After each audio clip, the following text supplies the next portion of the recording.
So hello everyone, welcome to the channel.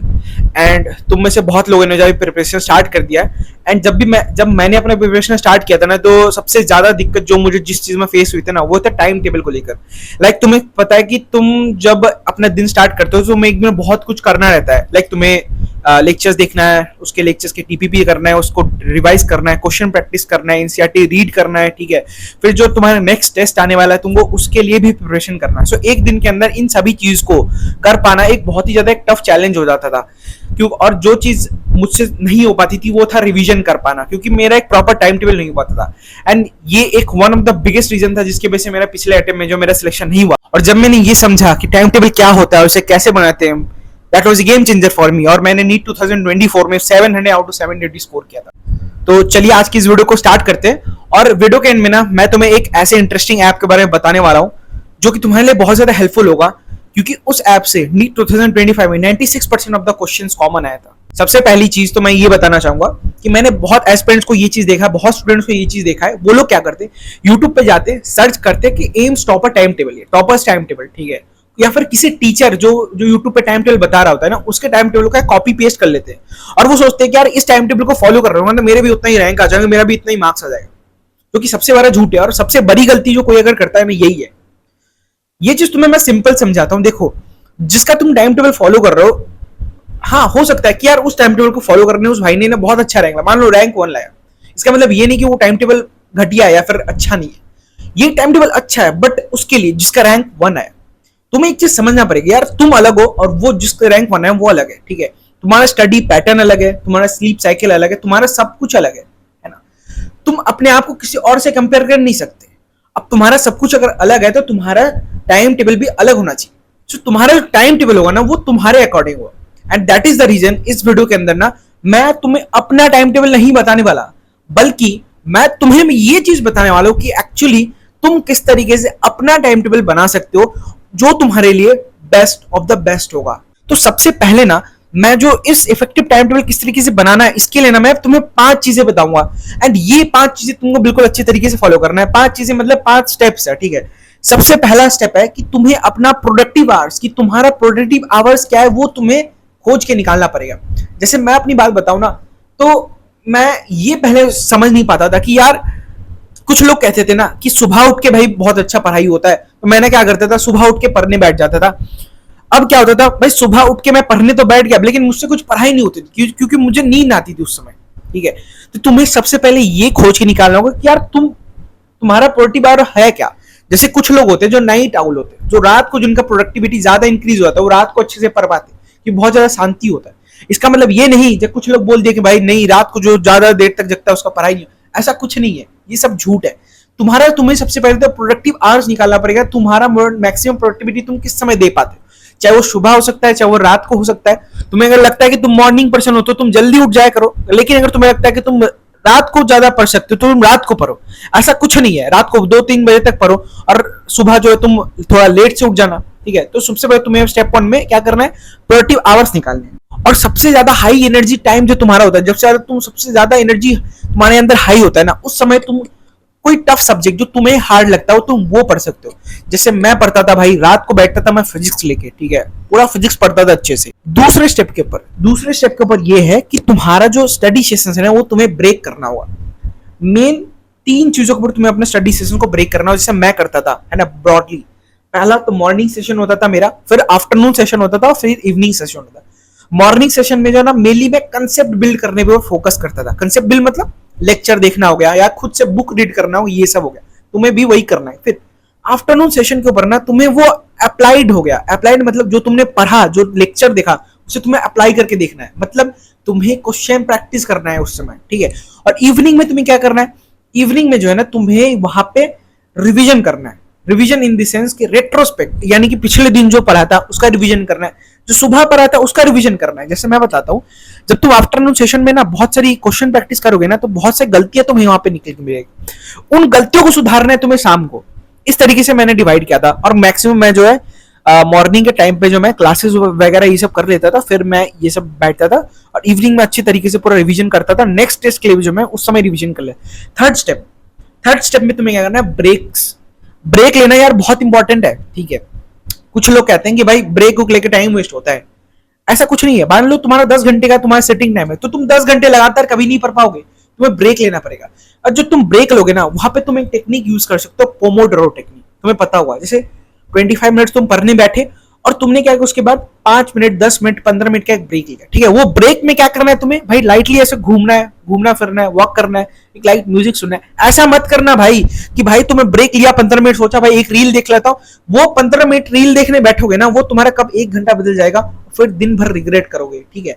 तो break लेना है, लेकिन उस ब्रेक में कोई उल्टा सीधा काम नहीं करना है। चौथा चीज, तुम्हें डेली का प्लानिंग करना है। डेली प्लानिंग मतलब सुबह उठते ही या फिर रात को, अगले दिन रात को बैठ के तुम्हें ना नेक्स्ट दिन का प्लान कर लेना है कि नेक्स्ट दिन में मुझे क्या क्या करना है, कौन कौन से चैप्टर्स मुझे पढ़ने हैं, कौन कौन सी चीजों को मुझे रिवाइज करना है, कहाँ कहाँ क्वेश्चन प्रैक्टिस करना है, सब कुछ। और जैसे नेक्स्ट टेस्ट जो तुम्हारा है, उसके लिए भी तुम्हें जो है ना प्रिपरेशन करना स्टार्ट कर देना हुआ, तो इसके लिए तुम्हें जो है एक दिन पहले पूरा अच्छे तरीके से जो है ना प्लानिंग कर लेना पड़ेगा।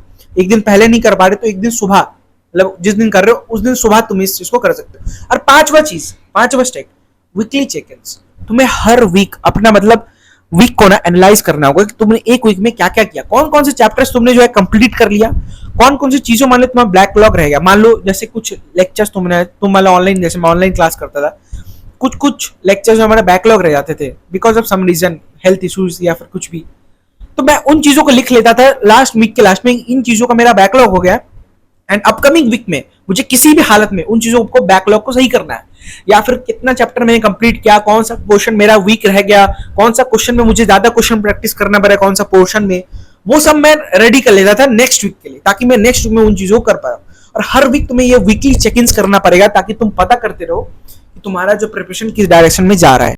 तो देखो, मैंने जो तुम्हें 5 स्टेप बताए, इन 5 स्टेप के थ्रू ना तुम्हें अपना टाइम टेबल को बनाना है, और अपने टाइम टेबल को बना के अपने दीवार के सामने से चिपका देना, और उस टाइम टेबल के अकॉर्डिंग ही तुम्हें पूरे दिन को फॉलो करना है। दूसरी बात, कोई भी ऐसा मतलब जो है ना हार्ड टाइम टेबल बना, अपने ऊपर स्ट्रेस मत देना, फ्लेक्सिबल टाइम टेबल रखना। ऐसा मत करना कि भाई सुबह 6 बजे उठना है, 6:30 बजे फिजिक्स का ऐसे पेपर प्रैक्टिस करना शुरू करना है, 7:30 बजे केमिस्ट्री करना है, फिर बायो करना है, ऐसा मत करना। क्योंकि तुम किसी दिन होगा बहुत ज्यादा एनर्जेटिक फील करोगे, लेकिन ऐसा कभी कभी आएगा जिस दिन तुम बहुत लो फील करोगे, उस दिन तुम जो है ना कुछ करने का मन नहीं करेगा, फिर तुम्हारा क्या होगा, पूरा दिन बर्बाद होगा, उसकी वजह से तुम्हारा नेक्स्ट दिन भी बर्बाद हो जाएगा, ये सोचकर कि यार पिछला दिन बर्बाद हो गया, कुछ पढ़ा नहीं, आज फिर से वो सब भी पढ़ना है, फिर नया चीज भी पढ़ना है। इसलिए ना टाइम टेबल को फ्लेक्सिबल रखने की ज्यादा से ज्यादा कोशिश करना। मान लो कोई चीज तुम नहीं कर पाए बिकॉज ऑफ सम रीजन, तो उस चीज को तुम दूसरे स्लॉट में कर पाओ, इसके लिए भी जगह रखना, ठीक है। तो इस तरीके से तुम अपना टाइम टेबल मुझे बताओ, टाइम टेबल बनाओ, और मुझे मेरे इंस्टा आईडी पे जो है तुम अपना टाइम टेबल शेयर करो, मैं तुम्हें जरूर रिप्लाई करूंगा तुम्हारा टाइम टेबल सही है कि नहीं, ठीक है। और लास्टली एक चीज बताऊंगा, तुम खुद के टॉपर खुद हो, ठीक है। किसी का भी टाइम टेबल ना तुम फॉलो मत करना, खुद के ऊपर ऑनेस्ट रहना, ठीक है। टारगेट्स को बनाना अच्छे तरीके से, और मोस्ट इंपॉर्टेंटली खुद के ऊपर ना हार्श मत होना, ठीक है। और अगर तुम्हें ये वीडियो पसंद आए तो इस वीडियो को जरूर लाइक करना। और अब बात करते हैं उस ऐप के बारे में जिसके बारे में मैं तुम्हें वीडियो के स्टार्टिंग में बता रहा था, जिसमें नीट 2025 में 96% ऑफ द पीवाईक्यूज कॉमन आया था। और जैसे कि तुम्हें पता है नीट 2025 का पेपर बहुत टफ आया था, इतना लो कट ऑफ गया है ना, क्वेश्चन का लेवल बहुत टफ था। हर कोचिंग इंस्टीट्यूट आके यही बात कह रहा था कि यार पेपर बहुत अनएक्सपेक्टेड था, बहुत टफ आ गया था, लेकिन एक ऐसा इंस्टीट्यूट जिसने यार सामने आकर खुद बताया कि उनका पेपर से 96% ऑफ द क्वेश्चन कॉमन आया था, वो था मेमोनीट। सो तुम अगर अपना प्रिपरेशन स्ट्रॉन्ग करना चाहते हो ना, तो तुम जो है ना मेमोनीट को जो है यूज कर सकते हो। मेमोनीट के अंदर तुम्हें बहुत सारे ऐसे क्वेश्चन प्रैक्टिस के लिए तुम्हें जो मिल जाएंगे, ठीक है। जैसे कि मैं बताता हूँ मेमोनीट का ब्रह्मास्त्र टेस्ट सीरीज, ठीक है। ब्रह्मास्त्र टेस्ट सीरीज के अंदर से फिजिक्स का इस बार पेपर बहुत टफ आया था। ब्रह्मास्त्र टेस्ट सीरीज के अंदर एग्जैक्टली जैसा तुम्हारा जो लेवल था तुम्हारे 2025 के फिजिक्स के पेपर का, एग्जैक्टली वैसा ही लेवल कैलकुलेशन टफ पेपर जो है तुम्हें वहां पे टेस्ट सीरीज के अंदर दिया होता है। इससे क्या होता है कि तुम प्रिपेयर्ड हो जाते हो वैसा ही पेपर के लिए, ठीक है। लाइक उसके अंदर तुम्हें जो इलाइट प्लान भी मिल जाता है, जो कि मैंने खुद पर्सनली जो है यूज किया था ड्यूरिंग माय प्रिपरेशन, एंड इससे मुझे बहुत ज्यादा हेल्प हुआ था। क्योंकि तुम्हें जो है ना इलाइट प्लान के अंदर बहुत सारे क्वेश्चन मिल जाते हैं। लाइक तुम अपना प्रिपरेशन तो कई जगह से कर रहे हो, तो किसी भी कोचिंग से कर रहे हो, लेकिन question practice is the main thing. क्योंकि नीट में जो 3 घंटे के अंदर ना तुम्हें क्वेश्चन ही करने पड़ेंगे, तो तुमने पूरे साल क्या पढ़ा उससे मैटर नहीं करता, मैटर ही करता है कि तुम क्वेश्चंस कितने अच्छे तरीके से कर पाते हो। और उसके लिए तुम मेमोनीट यूज कर सकते हो, जो मैंने खुद किया था। टॉपिक वाइज तुम्हें यहाँ पे एमसीक्यूज मिल जाएंगे, assertion reason, multiple statement, PYQs, है ना, एम्स के, नीट के, जो AIPMT पहले जो जिस लेवल का आता था वैसे तुम्हें क्वेश्चंस मिल जाएंगे। सबसे important image based, diagram based question, जो कि तुम्हें ज्यादातर जगह पे नहीं मिलता, ठीक है। और हार्ड लेवल के क्वेश्चंस, क्योंकि तुम्हें इस साल चलना टफ लेवल के क्वेश्चंस को प्रिपेयर करना स्टार्ट करना होगा। फिजिक्स के अंदर तुम्हें मेनली फॉर्मूला का सेक्शन यहाँ पे मिल जाता है, कंसेप्ट बिल्डिंग, फिर एनसीईआरटी बैक और एग्जाम्पलर। देखो एक चीज बताता हूँ, फिजिक्स अगर तुम्हें अच्छे तरीके से करना है तो तुम्हें एनसीईआरटी बैक और एग्जाम्पलर के क्वेश्चंस को बिल्कुल अच्छे तरीके से करना पड़ेगा। केमिस्ट्री के अंदर जैसे फिजिकल केमिस्ट्री, जैसे formula, logic, organic chemistry, line to line bio की तरह तुम्हें जो है ना, तुम्हें यहाँ पे देखने को मिलता है कि तुम किसी भी जगह पे अटक ना जाओ, ठीक है। इनऑर्गेनिक केमिस्ट्री के लिए यहाँ पे एनसीईआरटी का भरमार है, एनसीईआरटी के हर लाइन से तुम्हें इनऑर्गेनिक केमिस्ट्री का क्वेश्चन देखने को मिलता है।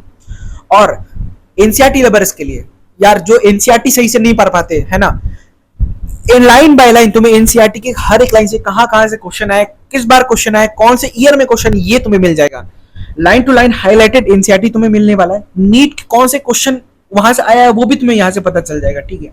सो फर्स्ट 2 चैप्टर जो है ना, और जितने भी तुम्हारे चैप्टर है वो सारे एमसीक्यूज, जितने भी सब कुछ वो फ्री दिए हुए हैं, ठीक है। और फर्स्ट तुम्हारा ब्रह्मास्त्र टेस्ट सीरीज, वो भी जो ऐप में तुम्हारा फ्री में दिया हुआ, और लिंक जो है ना मैंने मेमोनीट का मैंने डिस्क्रिप्शन के अंदर दे दिया है। तुम उस लिंक को क्लिक करोगे तो तुम्हें एक डिस्काउंट मिलेगा, वो मेरे तरफ से मेरे सब्सक्राइबर के लिए वो है डिस्काउंट है, ठीक है।